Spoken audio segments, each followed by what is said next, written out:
Hello बच्चों, मैं स्मिता बिजलवान स्वागत करती हूँ आपका आईसीटी वर्चुअल क्लासरूम में। आशा करती हूँ आप सभी स्वस्थ होंगे और अच्छे से अपनी पढ़ाई कर रहे हैं। बच्चों, आज हम पढ़ने जा रहे हैं क्लास 11th की केमिस्ट्री। क्लास 11th केमिस्ट्री में हमारा चैप्टर चल रहा था classification of element and periodic properties and periodicity in properties of element, यानी कि पीरियोडिक ट्रेंड्स के बारे में हम पढ़ रहे थे। चलिए बच्चों, तो लास्ट लेक्चर में जो है हमने क्लासिफिकेशन पूरा पढ़ लिया था, अच्छे से समझ लिया था कैसे हमारी पीरियोडिक टेबल होती है। जो मॉडर्न पीरियोडिक टेबल है उसमें कितने ग्रुप्स हैं, कितने पीरियड्स हैं, ये हमने अच्छे से पढ़ लिया था। फिर हम पीरियोडिक प्रॉपर्टीज के बारे में बात कर रहे थे। पहली पीरियोडिक प्रॉपर्टी हमने यहाँ पर पढ़ ली थी। चलिए, तो लास्ट लेक्चर में हमने जो भी पढ़ा है उसे एक बार रिवाइज करके जो है आगे चैप्टर कंटिन्यू करते हैं। आप एक बार देख लीजिए कि क्या क्या हम यहाँ पर पढ़ चुके हैं बच्चों। चलिए, तो हम पढ़ रहे थे पीरियोडिक प्रॉपर्टीज के बारे में। तो पहली पीरियोडिक प्रॉपर्टी हम पढ़ चुके थे और दूसरी पीरियोडिक प्रॉपर्टी का हमने थोड़ा सा इंट्रोडक्शन देख लिया था बच्चों। अब पहली पीरियोडिक प्रॉपर्टी जेड इफेक्टिव, यानी कि स्क्रीनिंग इफेक्ट या शील्डिंग इफेक्ट भी जिसे हम कहते हैं बच्चों। जेड इफेक्टिव यानी कि इफेक्टिव न्यूक्लियर चार्ज। चलिए, तो यहाँ पर जो हम अपने प्रीवियस लेक्चर में पढ़ चुके हैं उसके आगे थोड़ा सा हम डिस्कस कर लेते हैं बच्चों।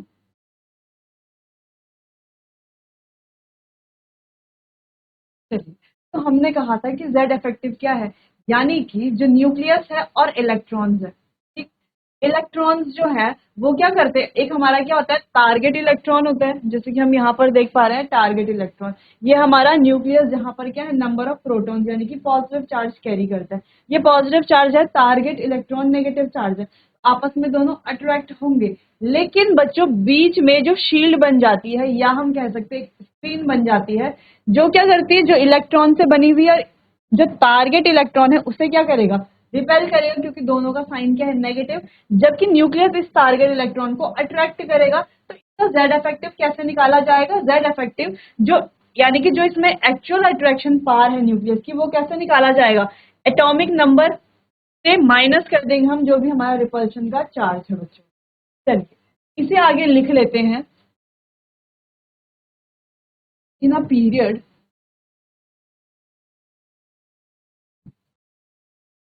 इन अ पीरियड जेड इफेक्टिव, एक पीरियड में जेड इफेक्टिव क्या होगा, ऑलवेज इंक्रीज। ठीक, पीरियड में, जब हम पीरियड में क्या होते हैं आगे की तरफ को बढ़ते हैं तो जेड इफेक्टिव हमेशा क्या होगा बच्चों, जेड इफेक्टिव हमेशा इंक्रीज होगा। क्यों इंक्रीज होगा, इसका रीजन आपको पता होना चाहिए कि जब किसी पीरियड में हम आगे की तरफ बढ़ते हैं तो जेड इफेक्टिव क्यों इंक्रीज होगा। जैसे कि अगर हम बात करें beryllium, boron, carbon, nitrogen, oxygen, तो यहाँ पर हम क्या देख रहे हैं, आगे की तरफ क्या हो रहा है, इनके जो एटॉमिक नंबर है वो भी बढ़ रहे हैं, है ना, 9, 8, 7, 6, 5। इस तरीके से जो एटॉमिक नंबर है वो भी बढ़ रहे हैं। अब एटॉमिक नंबर बढ़ने से क्या हो रहा है कि जो नंबर ऑफ प्रोटॉन्स हैं, अब नंबर ऑफ प्रोटॉन्स क्या कैरी करते हैं बच्चों, पॉजिटिव चार्ज। तो पॉजिटिव चार्ज भी क्या हो रहा है, इंक्रीज हो रहा है। आगे बढ़ने में नंबर ऑफ प्रोटॉन क्या हो रहे हैं, इंक्रीज हो रहे हैं, यानी कि पॉजिटिव चार्ज भी इंक्रीज हो रहा है। अब जितना ज्यादा पॉजिटिव चार्ज होगा उतना ज्यादा वो टारगेट इलेक्ट्रॉन को अपनी तरफ अट्रैक्ट कर पाएगा। तो टारगेट इलेक्ट्रॉन को अपनी तरफ अट्रैक्ट कर पाएगा, इसका मतलब है कि जेड इफेक्टिव जो इफेक्टिव न्यूक्लियर चार्ज है वो क्या हो रहा है, इंक्रीज हो रहा है। ठीक, इसीलिए जो है जब हम पीरियड में आगे की तरफ बढ़ते हैं तो जेड इफेक्टिव होता है। इसका रीजन यही था बच्चों, रीजन आपको पता होना चाहिए, क्योंकि कभी भी एग्जाम में ये क्वेश्चन नहीं आएगा कि आगे की तरफ जो है किसी पीरियड में लेफ्ट टू राइट हमेशा क्या होता है, जो जेड इफेक्टिव है वो इंक्रीज होता है। ये सिंपल चीज है, ये सबको पता होता है। लेकिन क्वेश्चन ये आ सकता है कि इंक्रीज क्यों होता है, तो रीजन आपको पता होना चाहिए।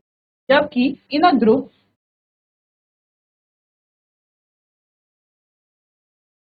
इन अ ग्रुप जेड इफेक्टिव में इंक्रीज और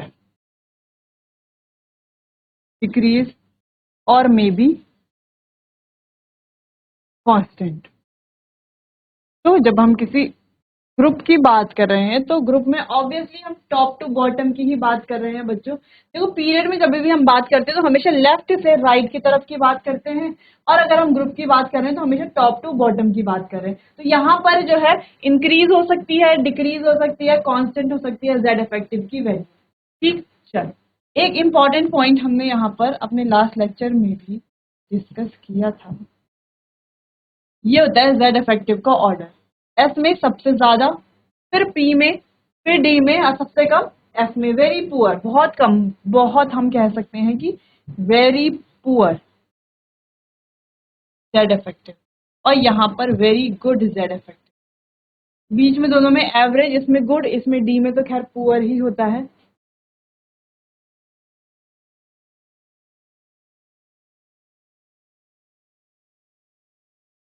ठीक है, तो इस तरीके से जेड इफेक्टिव का ऑर्डर होता है एस पी डी एफ में। क्यों बच्चों? क्योंकि हमने क्या डिस्कस किया था कि ये क्या है, अगर हमारा प्रोटॉन है, ठीक, यानी कि न्यूक्लियस है पॉजिटिव चार्ज, तो यहाँ पर क्या होता है हमारा एस, ये क्या होता है हमारा पी डी एफ। देख पा रहे हैं कि डी और एफ कितने, तो अगर टारगेट इलेक्ट्रॉन डी है तो उसके बीच में देखो कितने सारे स्क्रीन होंगी, कितने सारे क्या होंगे, इलेक्ट्रॉन्स होंगे, जो उनको क्या करेंगे, रिपेल करेंगे, दूर ढकेलेंगे। ठीक, तो एफ वाला पास आने की बजाय दूर ही जाएगा ना। दूर क्यों जाएगा? क्योंकि बीच में बहुत सारे इलेक्ट्रॉन है जिनमें नेगेटिव चार्ज है, तो टारगेट इलेक्ट्रॉन को क्या करेंगे, रिपेल करेंगे। जबकि एस में ऐसा नहीं होगा क्योंकि न्यूक्लियस के बहुत पास है। न्यूक्लियस के जो जितने पास होगा, अगर हम कहें यहाँ पर एक मैग्नेट रखा है, ठीक है, और यहाँ पर दूसरा मैग्नेट, और यहाँ पर दूसरा मैग्नेट रखा है, एक मैग्नेट यहाँ पर है, एक मैग्नेट यहाँ पर है, एक मैग्नेट यहाँ पर है, और एक मैग्नेट यहाँ।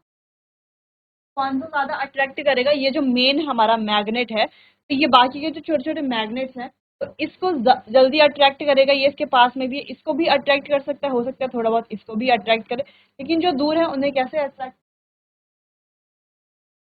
कर। तो ये हो गई हमारी इतनी बात। अब इसे आप नोट कर लीजिए, फिर कुछ क्वेश्चन हम कर, पहले इतना आप नोट। चलिए, तो क्वेश्चन करते हैं बच्चों। तो क्वेश्चन कुछ इस तरीके से, आपको जेड इफेक्टिव का ऑर्डर बताना है, किसमें, N, N negative, N two, ये नेगेटिव में, साथ ही सेकेंड आपको एम जी का ऑर्डर बताना।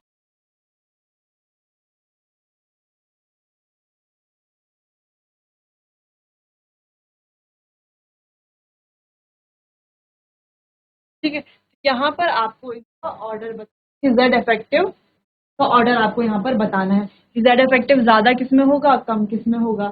ठीक, चलिए, तो कैसे करेंगे इसे सॉल्व, एक बार आप खुद से इसे अटेम्प्ट कीजिए, देखिए कितना समझ में आता है, नहीं आता है, फिर बाकी बाद में हम इसको सॉल्व करेंगे। चलिए, चलिए बच्चों, तो इसे सॉल्व किया जाए। अब अगर हम इसकी बात करें, यहाँ पे एटॉमिक नंबर कितना है बच्चों, 7। तो क्या बताता है हमारा कि नंबर ऑफ प्रोटॉन्स भी कितने हैं इसमें, 7। तो सब में 7 7 क्या है, नंबर ऑफ प्रोटॉन्स है। लेकिन बच्चों 7 प्रोटॉन्स है और 7 ही इलेक्ट्रॉन्स है। 7 प्रोटॉन्स है लेकिन इलेक्ट्रॉन्स कितने हैं, 8 हो गए, एक नेगेटिव चार्ज आ गया ना। यहाँ पर भी 7 प्रोटॉन्स तो हैं, लेकिन इलेक्ट्रॉन्स कितने आ गए, 9 इलेक्ट्रॉन्स आ गए। यहाँ पर 10 इलेक्ट्रॉन, यानी कि इलेक्ट्रॉन की संख्या क्या हो रही है, जैसे जैसे हम आगे की तरफ बढ़ रहे हैं इलेक्ट्रॉन की संख्या बढ़ रही है। लेकिन देखो इलेक्ट्रॉन जो है उनकी संख्या तो बढ़ रही है, लेकिन प्रोटॉन की संख्या जो है वो नहीं बढ़ रही है ना। प्रोटॉन की संख्या क्या है, सेम है। प्रोटॉन्स क्या है, सेम। इलेक्ट्रॉन की संख्या बढ़, इससे क्या पता चलता है, अगर हमारे पास यहाँ पर क्या है, पॉजिटिव चार्ज है, ठीक है, और इस तरीके से क्या है यहाँ पर, ठीक है, ये हमारा टारगेट इलेक्ट्रॉन है, जिसे जो है हमारे प्रोटॉन ने क्या करना है, या हमारे पॉजिटिव चार्ज ने अट्रैक्ट करना है। तो अगर हम कहें यहाँ पर एक इलेक्ट्रॉन, एक इलेक्ट्रॉन, इस तरीके से इलेक्ट्रॉन्स हैं, अब इसका मतलब क्या है कि ये इसको अट्रैक्ट करेगा, ठीक है। लेकिन अगर हमने कहा यहाँ पर और इलेक्ट्रॉन हम बढ़ाते जा रहे हैं, अब पॉजिटिव चार्ज तो उतना ही है लेकिन इलेक्ट्रॉन की संख्या हम बढ़ाते जा रहे हैं, यानी कि जितना ज्यादा इलेक्ट्रॉन बढ़ेगा उतना ज्यादा नेगेटिव चार्ज होगा, जितना ज्यादा नेगेटिव चार्ज होगा उतना इनके बीच में क्या होगा, रिपल्शन होगा। अब जितना ज्यादा रिपल्शन होगा उतना कम जेड इफेक्टिव होगा। यानी कि जब हम पहला वाला एग्जाम्पल जब हम देख रहे हैं बच्चों, तो यहाँ पर हमें क्या देखने को मिल रहा है, इलेक्ट्रॉन की संख्या बढ़ रही है, प्रोटॉन तो सेम है, इलेक्ट्रॉन की संख्या बढ़ने से क्या हो रहा है, जो यहाँ पर रिपल्शन है वो भी बहुत ज्यादा बढ़ रहा है। रिपल्शन के बढ़ने से क्या हो रहा है, सिग्मा की वैल्यू बढ़ रही है।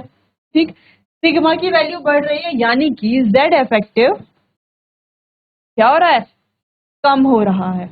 यानी कि सबसे ज्यादा जेड इफेक्टिव होगा इसका, फिर इसका, फिर इसका और सबसे कम होगा इसका, क्योंकि यहाँ पर सबसे ज्यादा इलेक्ट्रॉन की संख्या है, पॉजिटिव चार्ज तो उतना ही है, रिपल्शन ज्यादा होगा। ठीक, अब बात करते हैं यहाँ पर। अब यहाँ पर भी सेम एग्जांपल लेते हैं, ये रहा हमारा, चलो ये है टारगेट इलेक्ट्रॉन। अब हम कह रहे हैं कि एक इलेक्ट्रॉन यहाँ पर है, एक यहाँ पर है, एक यहाँ पर है, एक यहाँ पर है इलेक्ट्रॉन, एक यहाँ पर है, यहाँ पर है। ठीक, अब हम कह रहे हैं जैसे कि Mg इतने इलेक्ट्रॉन है, ये इसको अट्रैक्ट करेगा।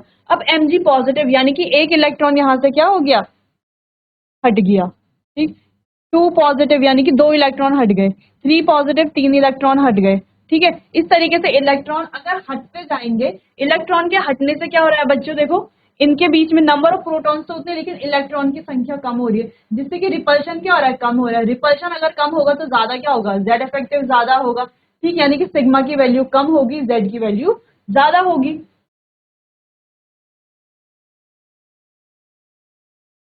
तो सेम हम यहाँ पर भी लिख सकते हैं बच्चों कि यहाँ पर इलेक्ट्रॉन की संख्या क्या हो रही है, कम हो रही है, प्रोटॉन की संख्या तो सेम ही है लेकिन इलेक्ट्रॉन की संख्या क्या हो रही है, कम हो रही है, जिस वजह से रिपल्शन जो है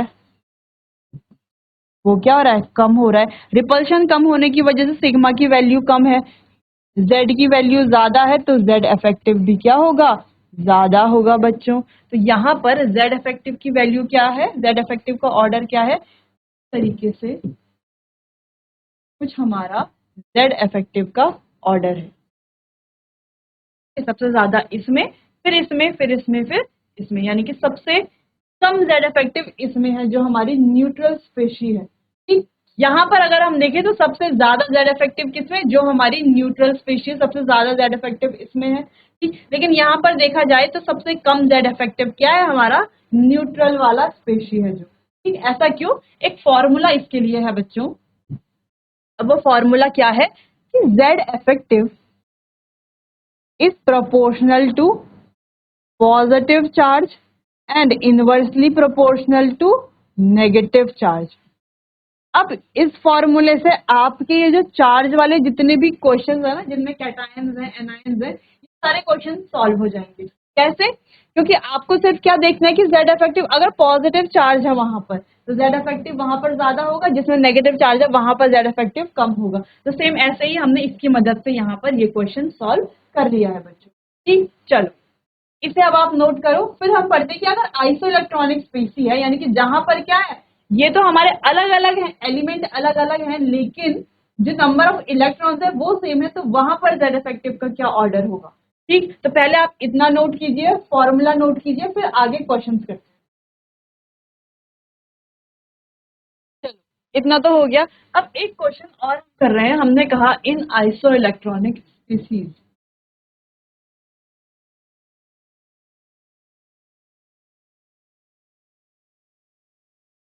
आइसो इलेक्ट्रॉनिक स्पीसीज क्या होती है बच्चों, जिनमें इलेक्ट्रॉन की संख्या क्या होती है, सेम होती है। तो आइसो इलेक्ट्रॉनिक स्पीसीज में क्या हो रहा था, अगर हम बात करें, क्वेश्चन है हमारा कुछ इस तरीके से,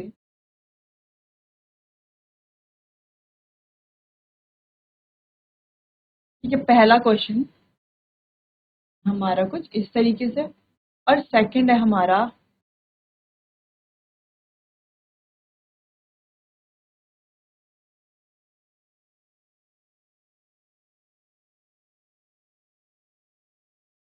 इस तरीके से कुछ क्वेश्चन है बच्चों। तो आप कैसे पता लगाएंगे कि यहाँ पर जो है, अच्छा इससे पहले वाला जो क्वेश्चन था वो तो इजी था, क्योंकि उनमें क्या है, एलिमेंट तो सेम है, बस क्या हो रहा है, चार्ज अलग अलग है, सब में तो इजीली था। Formula Z effective positive negative वाला लगाया हमने, directly proportional to positive, inversely proportional to negative, तो हमने ये सॉल्व कर लिया इजीली। अब अगर यहाँ की बात करें तो यहाँ पर थोड़ा डिफरेंट है, एलिमेंट सारे डिफरेंट है, और यहाँ पर अगर हम बच्चों नंबर ऑफ इलेक्ट्रॉन कैलकुलेट करें तो यहाँ पर होते हैं 9 इलेक्ट्रॉन प्लस 1 इलेक्ट्रॉन और आ गया, यहाँ पर होते हैं हमारे 8 इलेक्ट्रॉन प्लस 2 इलेक्ट्रॉन और आ गए, यहाँ पर होते हैं हमारे 7 इलेक्ट्रॉन प्लस 3 इलेक्ट्रॉन और आ गए, यानी कि टोटल यहाँ पर हो गए 10 इलेक्ट्रॉन, यहाँ पर भी हो गए बच्चों 10 इलेक्ट्रॉन, और यहाँ पर भी हो गए 10 इलेक्ट्रॉन। अगर हम बात करें सोडियम 11, मैग्नीशियम 12 और एल्यूमिनियम 13। सोडियम यानी कि -1, 2 पॉजिटिव यानी कि -2 यानी कि -3, टोटल यहाँ पर क्या हो गए 10 इलेक्ट्रॉन, यहाँ पर भी क्या होगा बच्चों 10 इलेक्ट्रॉन, और यहाँ पर भी क्या हो गए 10 इलेक्ट्रॉन। जिस वजह से हमने क्या कहा है कि ये क्या है, आइसो इलेक्ट्रॉनिक स्पीसीज है, ठीक, आइसो इलेक्ट्रॉनिक स्पीसीज है। चलिए, तो अब आप इनमें ऑर्डर बताइए, कोशिश कीजिए एक बार खुद से अटेम्प्ट कीजिए, फिर जो है हम यहाँ, चलिए, तो ये भी सिंपल है बच्चों, इसमें भी यही फॉर्मूला है, Z effective directly proportional to positive charge upon inversely proportional to negative charge. ठीक, तो ये फॉर्मूला आपके लिए बहुत इंपॉर्टेंट है। यहाँ पर जो ऑर्डर बनेगा वो कुछ इस तरीके से बनेगा, देखो inversely proportional to negative charge, यानी कि जहाँ पर नेगेटिव चार्ज इंक्रीज होगा जेड इफेक्टिव डिक्रीज होगा। सबसे ज्यादा नेगेटिव चार्ज किसमें, यहाँ पर 3 नेगेटिव, यहाँ पर 2 नेगेटिव, यहाँ पर 1 नेगेटिव, यानी कि अगर नेगेटिव चार्ज ज्यादा है तो जेड इफेक्टिव कम होगा। ठीक, तो नेगेटिव चार्ज यहाँ पर ज्यादा है, जेड इफेक्टिव यहाँ पर कम होगा, नेगेटिव चार्ज यहाँ पर कम है तो जेड इफेक्टिव यहाँ पर ज्यादा होगा। ठीक, अब बात करते हैं पॉजिटिव की, देखो जेड इफेक्टिव वहीं पर ज्यादा होगा जहां पर ज्यादा पॉजिटिव चार्ज है। तो ज्यादा पॉजिटिव चार्ज कौन सा है, तीनों में से ये वाला ज्यादा पॉजिटिव है, फिर ये वाला, फिर ये वाला, ये होगा हमारा जेड इफेक्टिव का ऑर्डर। ठीक, सिंपल सा क्वेश्चन है, सिंपल सा आंसर है। ठीक है बच्चों, चलिए तो नोट कर लीजिए, समझ में आ गया, अगर नहीं आया कोई कंफ्यूजन लग रही है तो आप मुझसे पूछ सकते हैं बच्चों। चलो, तो इसको नोट कर लो, फिर आगे बढ़ते हैं एटॉमिक रेडियस की तरफ। चलिए, अब एटॉमिक साइज की बात हम जैसे कि अपने प्रीवियस लेक्चर में कर रहे थे, एटॉमिक साइज यानी कि जो रेडियस है सेंटर से, है ना, जो हमारा इलेक्ट्रॉन है इसके बीच की जो रेडियस है वो होगी हमारी, तो वही हमारी रेडियस होगी, वही डिसाइड करेगा एटम का साइज क्या होगा। सारे पॉइंट्स हम पढ़ चुके थे।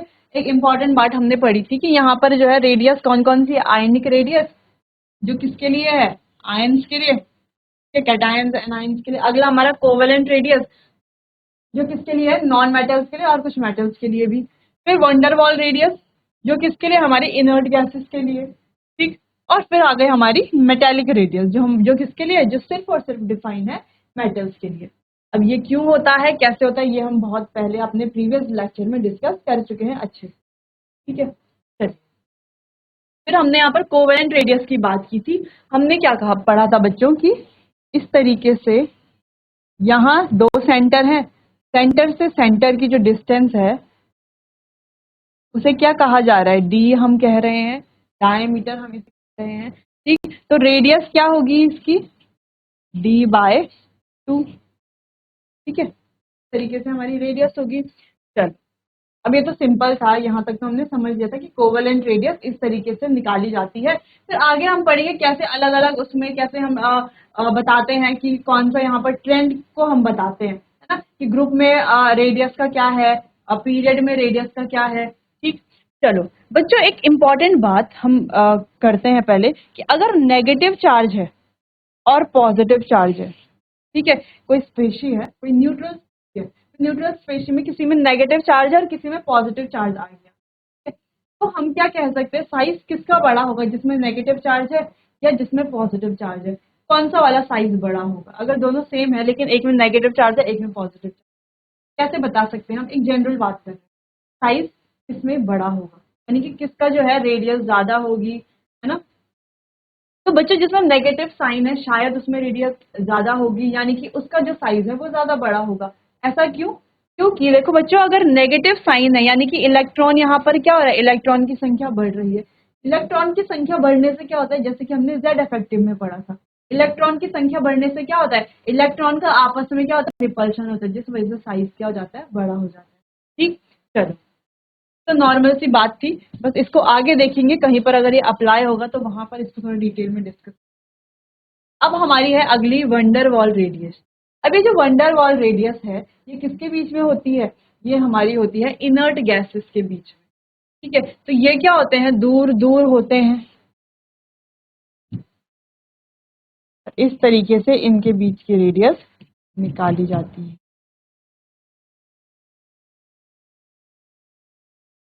वी से डिनोट कर रहे हैं वंडर वॉल रेडियस। चलिए, it is defined as one half of the distance between the nuclei of two non-bounded isolated atoms or two adjacent atoms in the solid state. तो two isolated atoms की बात यहाँ पर हो रही है. In general, van der Waals radius is greater than the covalent radius of an atom, यानी कि किसी एटम में जो वेंडर वॉल रेडियस है वो कोवेलेंट रेडियस से ज्यादा होती है। कि अगर दो एटम है, एक एटम में कोवेलेंट रेडियस है, एक एटम में वंडर वॉल रेडियस है, तो ज्यादा कौन सी होगी, आप देखकर ही बता दोगे है ना। वंडर वॉल रेडियस में और कोवेलेंट रेडियस में क्या डिफरेंस दिख रहा है आपको, देखो कोवेलेंट रेडियस तो सिर्फ इतनी है ना, दो क्या है आपस में इस तरीके से अटैच है। अब वंडर वॉल रेडियस में देखो इतने दूर दूर है, इतना ज्यादा डिस्टेंस होगा, तो वंडर वॉल रेडियस ऑब्वियसली ज्यादा होगी से हमारी कोवेलेंट रेडियस। ठीक है बच्चों, चलो इतना नोट करो, और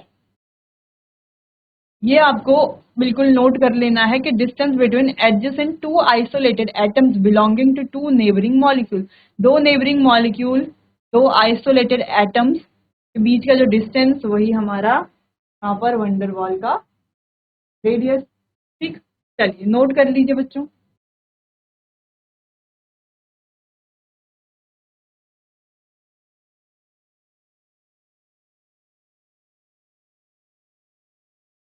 अगला बढ़ते हैं मेटेलिक रेडियस की तरफ, जो मेटल्स के बीच में होती है। It is defined as the half the distance between two successive nuclei of the two adjacent metal atom in the metallic closed package crystal lattice। किसमें, metallic closed package crystal lattice में।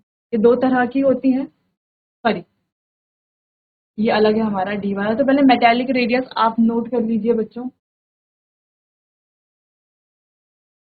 ठीक है, तो यहाँ पर क्लोज्ड क्रिस्टल लैटिस की बात हो रही है, यानी कि इस तरीके से यहां से इसके सेंटर से और इसके सेंटर के न्यूक्लियाई से जो हाफ डिस्टेंस है वही क्या है हमारी, ठीक है, हमारा डायमीटर। रेडियस क्या होगी इसके, हाफ हो जाएगी। ठीक, तो इस तरीके से क्लोज हम बोल रहे हैं ना, क्रिस्टल लैटिस स्ट्रक्चर में क्लोज इस तरीके से है। ठीक है, तो इस तरीके से क्या डिफाइंड होती है हमारी मेटेलिक रेडियस, जो किसके लिए होती है, सिर्फ मेटल्स के लिए होती है। चलिए, अब अगला हमारा है आयनिक रेडियस। अब ये आयनिक रेडियस दो तरह के होते हैं, कैटायनिक और एनायनिक। अब ये दोनों क्या होते हैं, इसको बच्चों हम डिस्कस करेंगे अपने आने वाले अगले सेशन में। तब तक के लिए आप अच्छे से पढ़ते रहिए, कहीं पर समझ नहीं आता तो आप मुझसे पूछ सकते हैं बच्चों। चलिए, तो मिलते हैं अपने आने वाले अगले सेशन में, तब तक के लिए आपका बहुत बहुत धन्यवाद।